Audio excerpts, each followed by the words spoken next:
Hi, Roberta here. I haven't made a video in ages. I had been making some journals, but just didn't have time to make videos, but I find myself with a little more time recently. This small journal, which I call a pocket journal, is just barely 5 inches, probably by 4 inches, and it is a series of part of a series of 4 journals that I made using a technique where you wet craft cardstock with water and vegetable glycerin, and you scrunch it up and you open it up and you scrunch it up again, and you really just get it kind of wet. And then you let it dry and flatten it out to a degree, and then you go over it with some distress ink, and in this case, as you can see, I embossed it as well using a Gears embossing folder, and took a little bit of the gold paint, Inca Gold I think it was, and touched up some of the gears. So it's a very small journal and it's nothing fancy. It's something that a man might carry around in his back pocket or a woman might throw in her purse. Definitely has a bit of a masculine flair to it.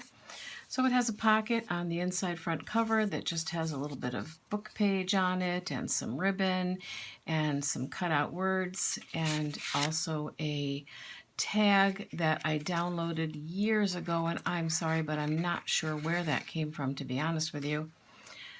This is just some, I think it's scrapbook paper. Maybe it's from a Tim Holtz 8x8 packet. This is scrapbook paper as well. A book page, music page with some edge trimming.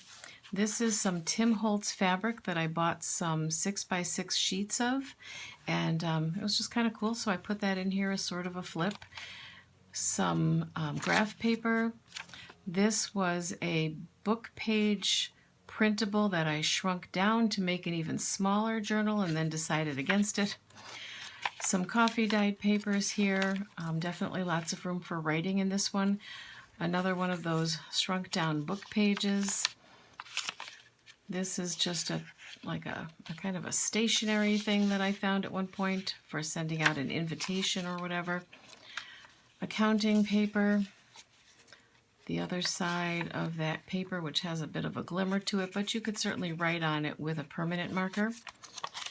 More coffee dyed paper, another piece of that book page kit, another piece of that, some more graph paper, just the other side of that Tim Holtz fabric, which something could maybe be attached to.